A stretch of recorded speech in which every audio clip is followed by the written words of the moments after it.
Shalom jemaat yang dikasihi oleh Tuhan. Renungan kita hari ini akan kita lihat di dalam Matius 25 ayat 14 sampai 15. Saya akan bacakan untuk kita semua. Ayat 14, sebab hal kerajaan sorga sama seperti seorang yang mau berpergian ke luar negeri, yang memanggil hamba-hambanya dan mempercayakan hartanya kepada mereka. Yang seorang diberikannya 5 talenta, yang seorang lagi 2, dan yang seorang lain lagi 1. Masing-masing menurut kesanggupannya, lalu ia berangkat.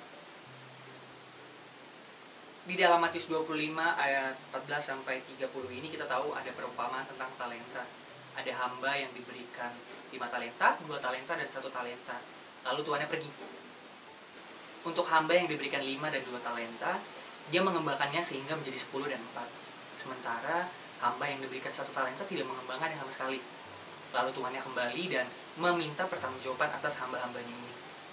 Dan untuk hamba yang tidak mengembangkan talenta, ia murka, ia marah, dan bahkan ia diberi hukuman oleh tuannya ini. Nah, dari Matius 25 ini kita belajar, bahkan kalau Bapak Ibu baca dari ayat pertama sampai ayat 46 ini, sebenarnya Matius 25 sedang banyak berbicara tentang keselamatan. Kita orang-orang yang diberikan keselamatan, ternyata ada tanggung jawab yang kita harus kerjakan. Dan kita sudah tahu tentang tanggung jawab itu.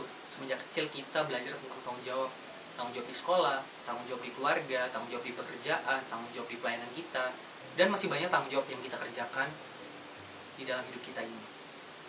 Nah, Matius 25 ayat 14 sampai 30 ini ternyata kita diberikan sebuah penjelasan bahwa nanti ketika Tuhan datang lagi kepada kita, Dia meminta pertanggungjawaban atas hidup yang telah kita kerjakan hari-hari ini.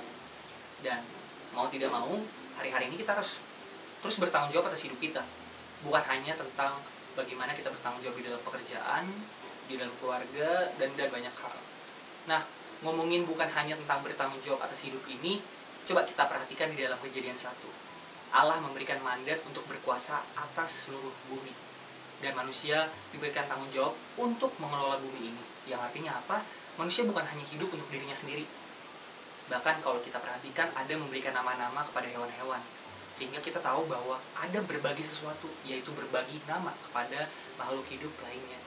Di Kejadian 1 kita belajar bahwa manusia tidak hanya hidup untuk dirinya sendiri, tetapi manusia hidup untuk mengelola bumi ini dan hidup bagi makhluk hidup lainnya, termasuk bagi manusia lain. Nah, kalau kita lihat pula di dalam Korintus, Paulus berkata bahwa tubuhmu adalah bait Allah. Ketika Paulus berkata tubuhmu bait Allah, Paulus tidak hanya berbicara tentang perseorangan doang.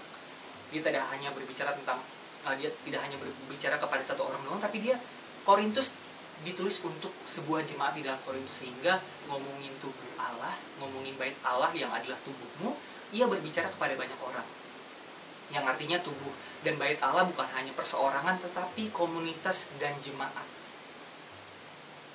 populasi, bahkan orang-orang yang ada di sekitarnya. Yang artinya apa? Ternyata ngomongin bait Allah, tubuhmu ada bait Allah, bukan hanya tentang diri kita, tapi tentang orang-orang yang ada di sekitar kita.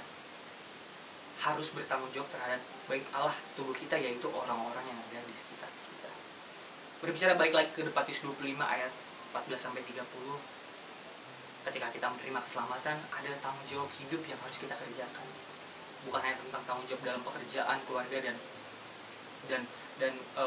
tugas sekolah, tetapi tanggung jawab lebih daripada itu adalah kita harus bertanggung jawab atas hidup orang-orang lain. Bertanggung jawab atas hidup orang lain berat ya, akan tetapi Matius 25 ayat 15 telah kita baca tadi, masing-masing menurut kesanggupannya.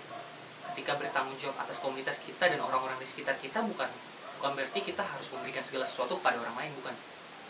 Kalau hari ini kita hanya sanggup untuk memberikan senyuman, berikan senyuman. Kalau hari ini kita hanya sanggup untuk memberikan firman Tuhan kepada orang lain, berikan firman Tuhan. Karena orang-orang yang ada di sekitar kita, orang-orang yang ada bersama-sama dengan kita hari-hari ini, bukan hanya sekadar mereka ada doang. Justru Allah memberikan tanggung jawab dan Tuhan tahu bahwa ketika ada orang-orang di sekitar kita, ditempatkan di sekitar kita, Allah tahu bahwa kita akan bertanggung jawab atas mereka.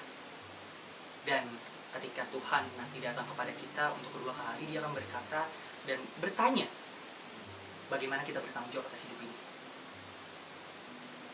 Dan diingatkan kembali bahwa dengan kesanggupannya masing-masing.